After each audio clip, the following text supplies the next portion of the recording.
हे friends, SRJ classes में आपका बहुत बहुत स्वागत है। देखिए, कल हम जो पढ़ रहे थे, कल हमने सिंधु घाटी सभ्यता के 2 स्थलों को कवर किया था, साथ ही सिंधु घाटी सभ्यता की विशेषताओं को कवर किया था। ठीक है, देखिए कल हम हड़प्पा और मोहनजोदड़ो दोनों ही पढ़ चुके हैं। आज हम जो सिंधु घाटी सभ्यता के स्थलों को पढ़ने वाले हैं वो उनके नाम कुछ इस प्रकार है। देखिए, ये अलग अलग स्थल हैं जो अलग अलग जगहों से मिले हैं। आपको पता है कि भारत के पश्चिमी और उत्तर भाग से और साथ ही साथ में पाकिस्तान के एरिया से जो है सिंधु घाटी सभ्यता के साक्ष्य मिले हैं। ठीक है, अब ये सारे साक्ष्य अगर हम देखते हैं, हड़प्पा, मोहनजोदड़ो, चौहंदड़ो, रोपड़, बनावली, राखीगढ़ी, लोथल, कालीबंगा, रंगपुर, धौलावीरा, सुत कांगेडोर और दैमाबाद, इतने स्थल हमें हड़प्पा सभ्यता से मिले हैं। और इसके साथ साथ में और भी बहुत सारे स्थल हैं, लेकिन बड़े रूप से जिन स्थलों से क्वेश्चंस बनते हैं वो यही स्थल है। ठीक है, देखिए हम इन सारे स्थलों को एक एक करके कवर करने वाले हैं, है ना। हड़प्पा, मोहनजोदड़ो हम पहले ही पढ़ चुके हैं, लेकिन आगे बढ़ने से पहले फिर से हमारी टाइम मशीन में फ्यूल डालने के लिए आपको 3 क्वेश्चंस के आंसर देने होंगे। ठीक है, पहला क्वेश्चन ये है कि मानव के द्वारा उपयोग की गई पहली धातु कौन सी थी। इस बार मैं धातु पूछ रही हूँ। ठीक है, दूसरा क्वेश्चन ये है कि सिंधु घाटी सभ्यता के लोग किस धातु से परिचित नहीं थे। एक्चुअल में इसका जो आंसर है वो मैंने बताया नहीं है, इसका आंसर जो है मैं वो आपको इस लेक्चर में बताने वाली हूँ। ठीक है, और तीसरा क्वेश्चन ये है कि सिंधु घाटी सभ्यता जो है वो किस आकार की थी, मतलब वर्गाकार थी या चौकोर थी या किस आकार की थी। ठीक है, और चौथा क्वेश्चन और आप बता दीजिएगा कि सिंधु घाटी सभ्यता का क्षेत्रफल कितना था, मतलब कुल जो क्षेत्रफल था वो कितना था। ठीक है, कितने क्षेत्रफल पे ये फैली हुई सभ्यता थी। ठीक है, तो आज हम जो है यहाँ से करेंगे। ठीक है, कल हमने हड़प्पा पढ़ लिया, मोहनजोदड़ो पढ़ लिया, आज से हम चौहंदड़ो से शुरू करने वाले हैं। ठीक, तो क्या करते हैं, हम अपनी टाइम मशीन को उठाते हैं और लेके चलते हैं चौहंदड़ो में। देखो, चौहंदड़ो ना आपको ऐसे मतलब बैकग्राउंड ऐसे समझना होगा कि यहाँ पे बहुत सारी लड़कियाँ रहती हैं। देखो, जहाँ लड़कियाँ रहती हैं ना, आपको तो पता होगा कि वहाँ पे मेकअप तो ऐसा हो ही नहीं सकता कि ना हो, है ना। तो यहाँ से मेकअप के साक्ष्य मिले, मतलब पाउडर, लिपस्टिक, कंघी, स्याही, इन सारी चीज़ों के साक्ष्य कहाँ से मिले हैं, तो चौहंदड़ो से मिले हैं। ठीक है, अब हम पढ़ते हैं चौहंदड़ो की खोज कैसे हुई, किसने की, कब की। ठीक है, तो देखिए यहाँ से इस वाले पोर्शन को जो है वो मैं मिटा देती हूँ। देखिए,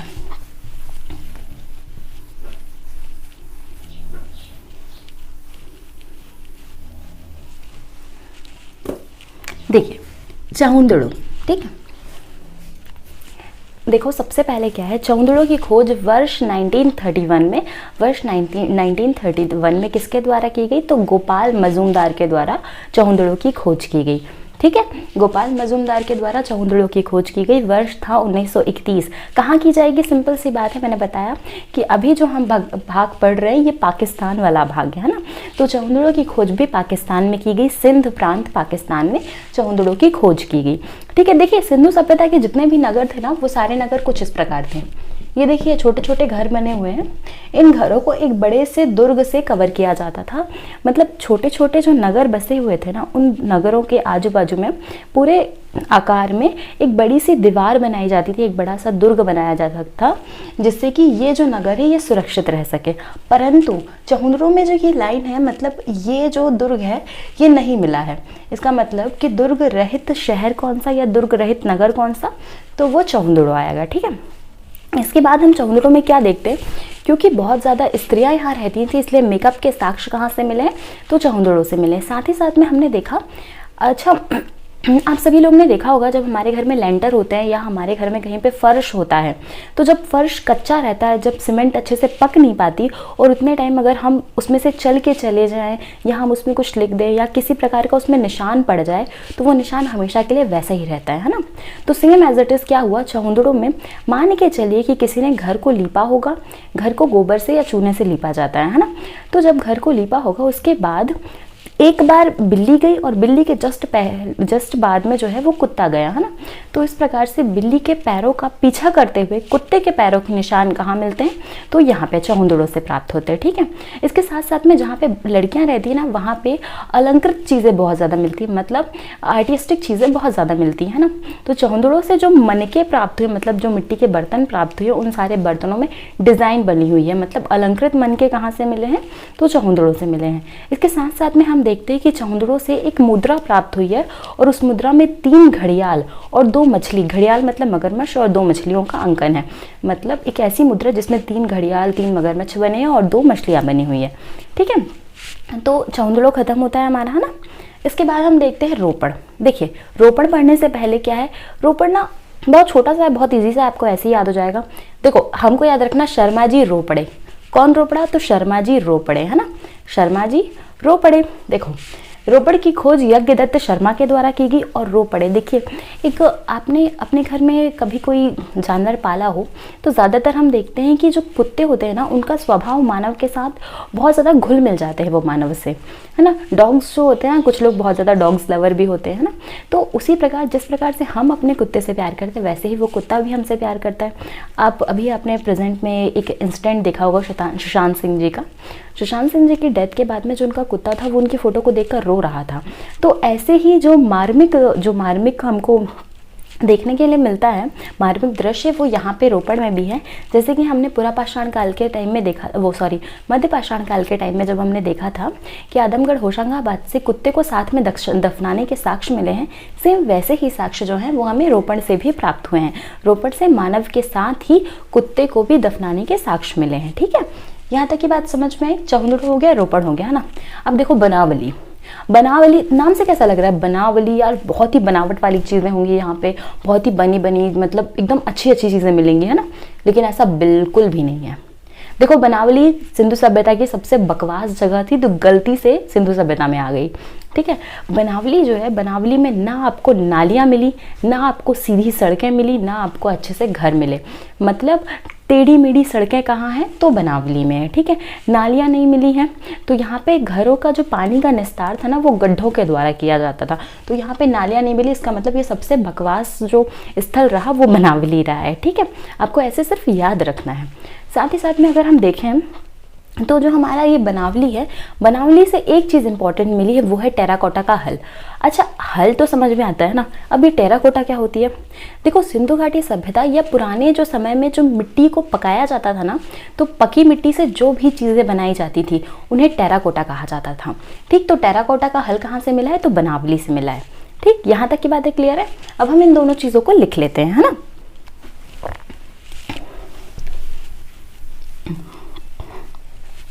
देखिए हड़प्पा मोहनजोदड़ो हम पढ़ चुके हैं, आज हम पढ़ने वाले हैं चौंदड़ो, है ना। चौंदड़ो का हमने देख लिया कि क्या क्या चीज़ें मिली। खोज किसने की, तो गोपाल मजूमदार। गोपाल मजूमदार के द्वारा खोज की गई। खोज कहाँ पे की गई, तो पाकिस्तान में खोज की गई। इस जगह का नाम क्या था, तो सिंध प्रांत।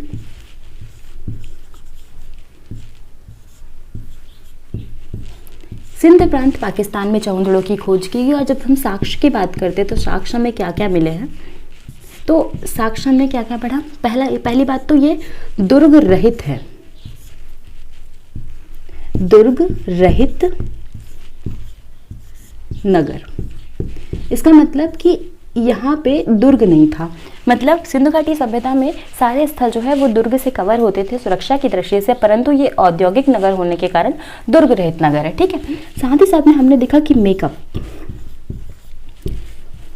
मेकअप के जितने भी साक्ष्य थे वो सारे साक्ष्य आपको कहाँ से मिलते हैं, चौंदड़ों से मिलते हैं। ठीक है, उसके बाद हमने क्या देखा कि हमें बिल्ली के पीछा करते हुए कुत्ते के पैरों के निशान, है ना। तो मैं शॉर्ट में लिख देती हूँ पैरों के निशान, पैरों के निशान। अब मेकअप में क्या, मेकअप में आपको याद है ना, काजल, लिपस्टिक, कंघी, स्याही, सब कुछ, है ना। अब देखिए और क्या मिला है हमें, तो हमें एक मुद्रा मिली है, मुद्रा जिसमें क्या बना हुआ है, 3 घड़ियाल बने हुए हैं और 2 मछलियों के अंकन की हुई मुद्रा हमें जो है वो चौंदड़ों से प्राप्त होती है।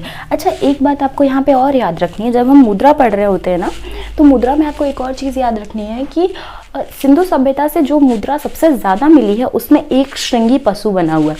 एक श्रृंगी पशु मतलब एक ऐसा पशु जिसकी एक सींग हो, एक ऐसा पशु जिसकी एक सींग हो। ठीक है, अब मतलब अगर आप कभी आपने हॉलीवुड कार्टून मूवीज़ देखी होंगी ना, तो उसमें एक जानवर है जिसका नाम है यूनिकॉर्न। आप गूगल पे सर्च करेंगे तो भी आपको यूनिकॉर्न मिलेगा। कुछ कुछ सिंधु सभ्यता का जो वो एक श्रृंगी पशु है ना, वो कुछ कुछ यूनिकॉर्न जैसा मिलता जुलता है। मतलब एक घोड़ा समझ लीजिए आप, घोड़े की आप बीच में एक सींग लगा दीजिए तो वो जैसे आकार दिखेगा ना वाइट कलर का, बिल्कुल वैसा दिखता है यूनिकॉर्न। और वैसा ही दिखता था सिंधु सभ्यता का जो एक श्रृंगी पशु था वो। ठीक है, देखिए हमने एक स्थल कवर कर लिया जो हमारा चौंद्रो था वो। इसके बाद जो अगला स्थल आता है वो है रोपड़।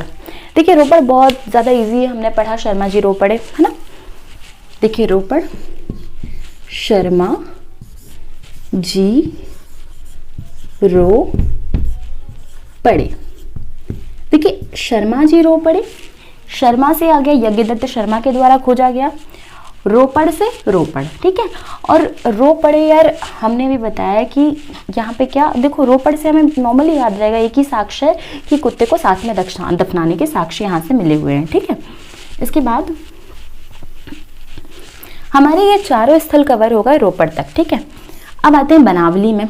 बनावली हमने पढ़ लिया कि बनावली में क्या मिला है, सबसे ज़्यादा अस्त व्यस्त शहर रहा या सबसे ज़्यादा टेढ़ी मेढ़ी सड़कें, टेढ़ी मेढ़ी सड़कें, यहाँ से सबसे ज़्यादा अस्त व्यस्त शहर है, टेढ़ी मेढ़ी सड़कें मिली हैं, नालियाँ नहीं हैं, नालियाँ नहीं है यहाँ पर, टेढ़ी मेढ़ी सड़कें मिली हैं, अस्त व्यस्त शहर है। और इसके साथ साथ में हमने एक और चीज़ पढ़ी जो इम्पॉर्टेंट है कि टेराकोटा का हल, टेराकोटा का हल, हमें यहाँ से क्या प्राप्त हुआ, टेराकोटा का हल प्राप्त हुआ। देखिए बहुत सिंपल सी कहानी है कि यहाँ से हमें टेराकोटा का हल, टेढ़ी मेढ़ी सड़कें और नालियाँ, मतलब सबसे बर्बाद शहर जो है वो बनावली को माना गया। ठीक है, अब हम अगला पढ़ने वाले हैं राखीगढ़ी। देखिए राखीगढ़ी में आपको कुछ ज़्यादा याद करने की ज़रूरत नहीं है, राखीगढ़ी में, क्योंकि राखीगढ़ी ना सिर्फ इसलिए इम्पॉर्टेंट है क्योंकि ये सिंधु सभ्यता का सबसे बड़ा स्थल है, ना कि सबसे बड़ा शहर है। देखिए आप शहर और स्थल में कंफ्यूज मत होइएगा, है ना। जैसे कि हम छोटे से हमारे मध्य प्रदेश की बात करते हैं या छत्तीसगढ़ की बात करते हैं या किसी भी एक स्टेट की बात करने लगते हैं, तो देखिए मध्य प्रदेश में जैसे कि अगर आप सबसे बड़ा जिला देखेंगे तो आपको छिंदवाड़ा मिलेगा, लेकिन छिंदवाड़ा सबसे बड़ा शहर नहीं है। इसकी सिंपल सी बात यह है कि जो चीज़ बहुत ज़्यादा क्षेत्रफल में बड़ी है उसे हम स्थल में तो गिन सकते हैं, लेकिन जहाँ पे विकास नहीं है उसे हम कैसे शहर में गिन लें, है ना। तो सिंपल सी बात है कि सबसे बड़ा शहर सिंधु सभ्यता का तो वो मोहनजोदड़ो आएगा, और सबसे बड़ा स्थल अगर सिंधु सभ्यता का पूछा जाए तो वो हमारा राखीगढ़ी आएगा। ठीक है, अच्छा राखीगढ़ी जो है ये सिंधु सभ्यता का सबसे ज़्यादा बड़ा स्थल है। ठीक है, और ये कब पता चला, तो वर्ष 2014 में इसका दावा किया गया था, वर्ष 2014 में इसका दावा किया गया था। ठीक है, इससे ज़्यादा आपको कुछ भी याद रखने की ज़रूरत नहीं है। ठीक है ना, अब देखते हैं कि राखीगढ़ी है कहाँ पर, है ना। तो राखीगढ़ी जो है वो हरियाणा में आता है ना। देखिए अब ना बहुत सिंपल सी चीज़ों को हम समझ के चलते हैं। ये देखिए अगर मान लीजिए ये भारत का मैप है, मैं सिर्फ ऐसे बना दे रही हूँ आपकी सुविधा के लिए।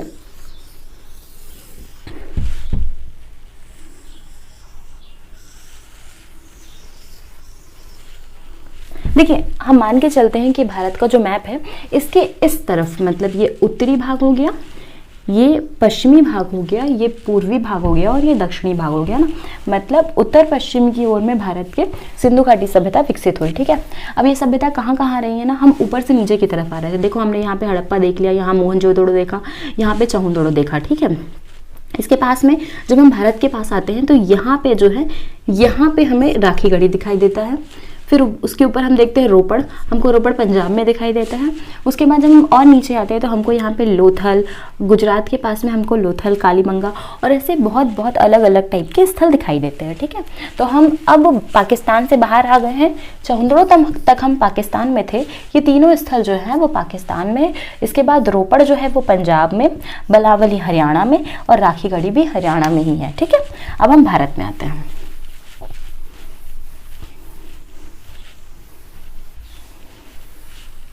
देखिए राखीगढ़ी पढ़ने के बाद यहाँ तक हो गया हमारा, राखीगढ़ी तक हमारा कंप्लीट हो गया स्थल। उसके बाद हम पढ़ने वाले लोथल।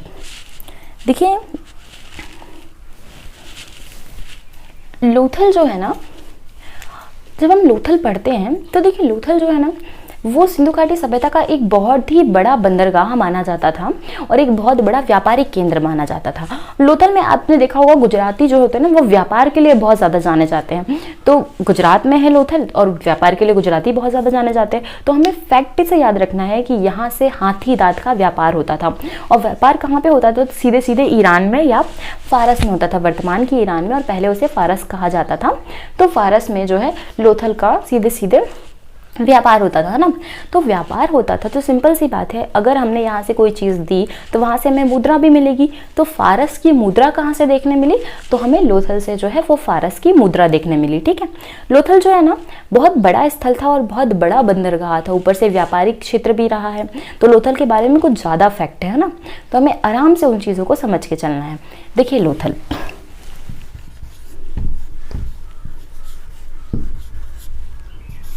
ये है लोथल, है ना। सबसे पहले गुजरात में है।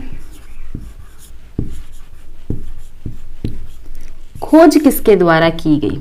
पूछा जाता है ना कि खोज किसके द्वारा की गई, तो खोज की गई थी रंगनाथ राव। देखिए लोथल गुजरात में है, खोज रंगनाथ राव के द्वारा की गई थी। किस नदी के किनारे है अगर पूछा जाए तो भोगवा नदी के किनारे है। भोगवा नदी,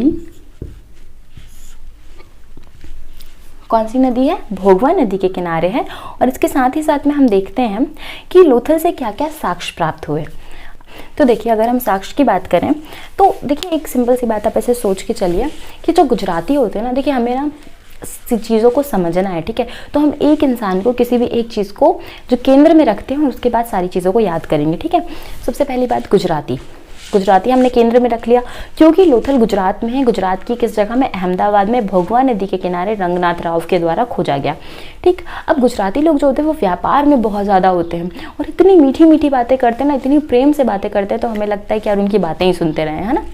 तो गुजराती क्या करते हैं? प्रेम से बातें करते हैं, है ना। तो इस कारण से जो प्रेम के प्रति जो उनकी निष्ठा है ना वो ऐसे दिखाई देती है कि गुजरात के लोथल से हमें युगल सावधान मिले। युगल सावधान का मतलब यह है जब कोई इंसान खत्म हो जाता है तो उसकी वाइफ के साथ जो उसका शव एक साथ दफना दिया जाता है उसे ही युगल सावधान कहा जाता है। ठीक है, अब देखिए यहाँ से क्या होता है, लोथल से हमें युगल सावधान देखने को मिलते हैं।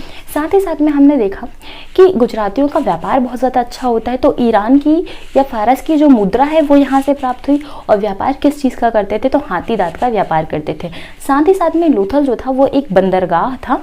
अब देखिए और एक और चीज़, लोथल जो है, लोथल की घरों के दरवाजे जो है वो सीधे सड़क की ओर खुलते थे। बाकी सारे सभ्यता के मतलब बाकी सारे स्थलों के जो घरों के दरवाजे थे वो या तो पीछे की ओर खुलते थे या तो साइड से खुलते थे। अच्छा, इसका रीज़न भी आप समझिए, है ना।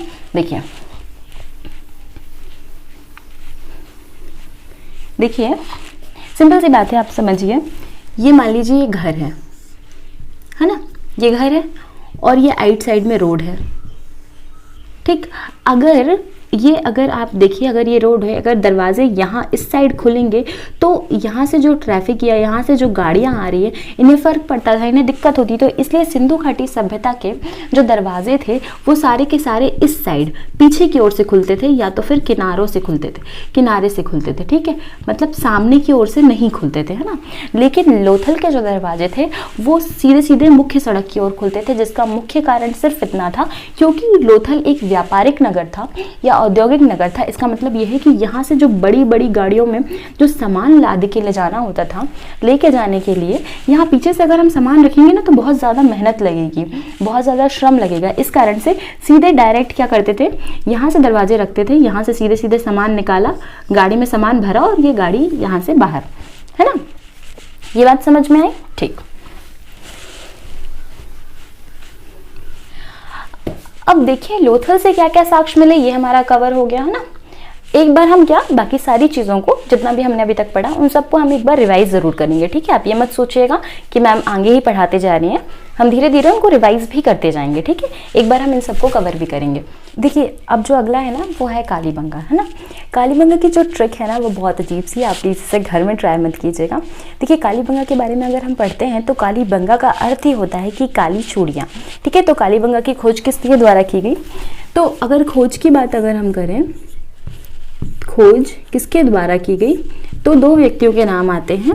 पहले हैं बीबी लाल और दूसरे हैं बी के थापड़, बी के थापड़ और बीबी लाल। ठीक है, इसके बाद कहाँ पे खोज की गई? तो ये जगह है हमारी राजस्थान।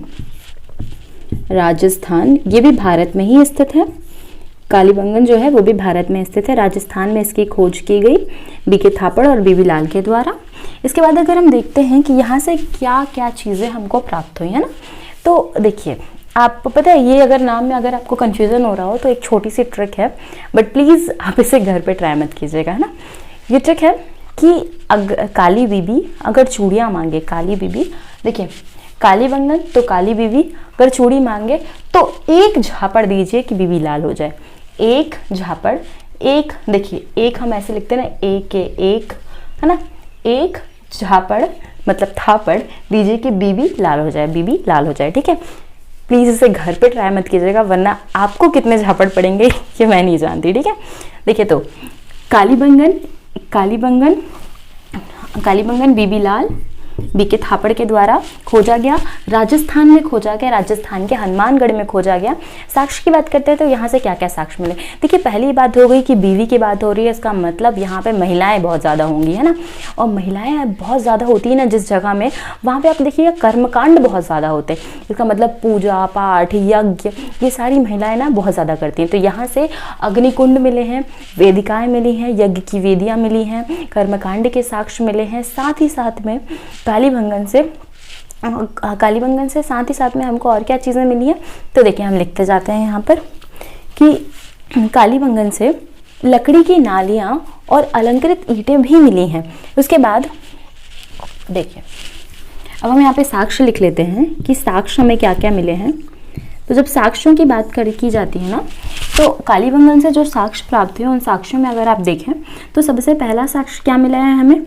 तो अग्निकुंड, अग्निकुंड, अग्निकुंड प्राप्त हुआ है यहाँ से। कर्मकांड के साक्ष्य प्राप्त हुए हैं, कर्मकांड, कर्मकांड के साक्ष्य प्राप्त हुए हैं यहाँ से। दूसरी बात हमें क्या मिली है? नालियां मिली हैं, नालियां,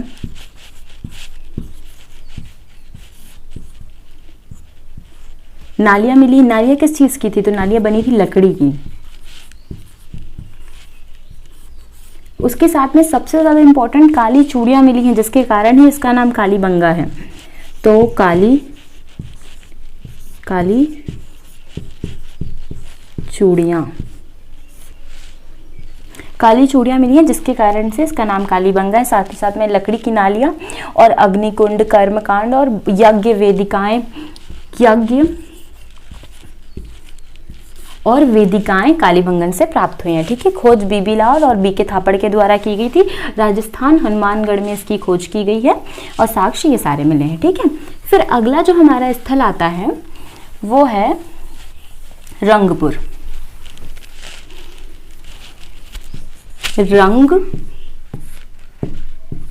रंगपुर देखिए जो रंगपुर है ना, रंगपुर आपको कैसे याद रखना है? रंगपुर, रंग, ठीक है।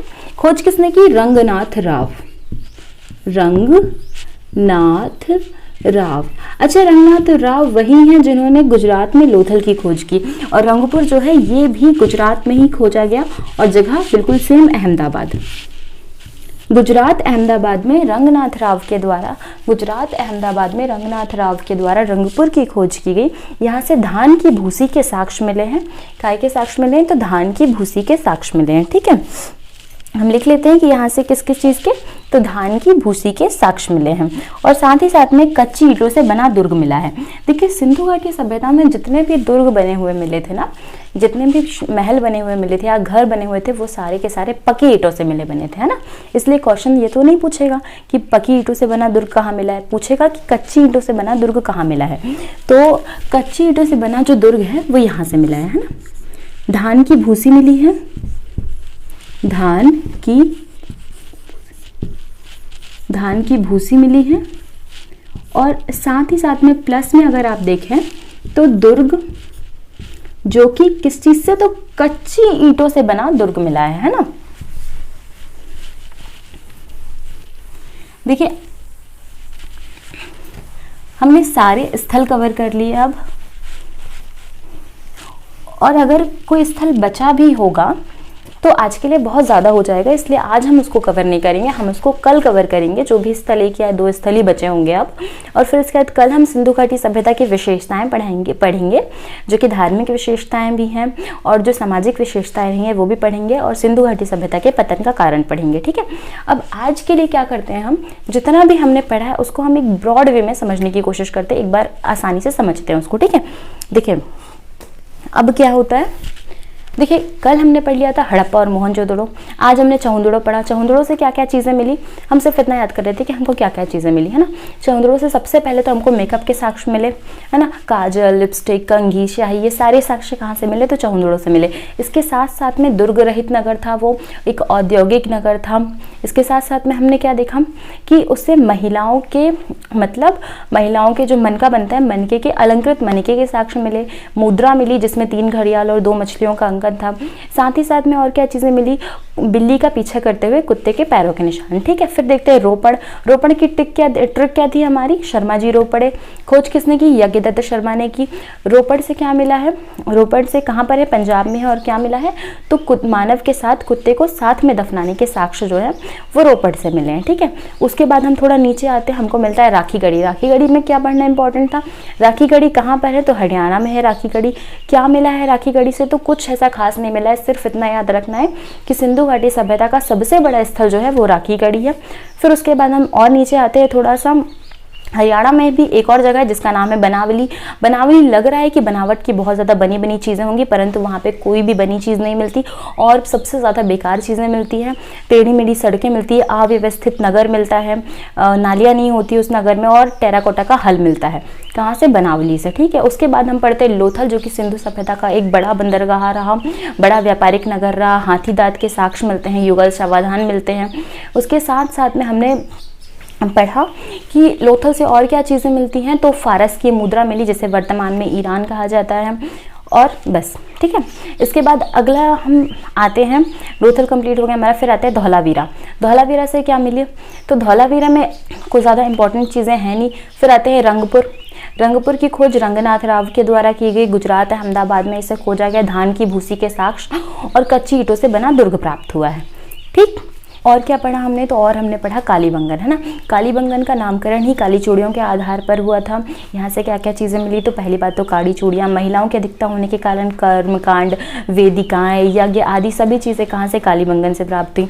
जुते हुए खेत के साक्ष्य, लकड़ी की नालियाँ, और ये सारी चीज़ें कहाँ से, कालीबंगन से मिली। ठीक है, अब देखिए आज का जो हमारा ये स्थलों वाला जो पार्ट था वो खत्म हो चुका है, और अगर 1-2 स्थल बचे होंगे तो मैं उसको कल कवर करा दूंगी। ठीक है, अगर आपके कोई भी कंफ्यूजन या कोई भी क्वेश्चन हो तो आप नीचे कमेंट बॉक्स में पूछ सकते हैं कि मैम इसका आंसर क्या है, मैं आपको ज़रूर उसका आंसर देने की कोशिश करूंगी। और अगर कोई परेशानी हो या आपको ऐसा लगे कि मेरे पढ़ाने में फ्लो में कोई दिक्कत है तो आप बिल्कुल कमेंट करके मुझे बता सकते हैं, जिससे मैं आपको थोड़े आराम से पढ़ाऊँ और चीज़ों को और अच्छे से पढ़ाने की कोशिश करूँ। Okay, thank you so much.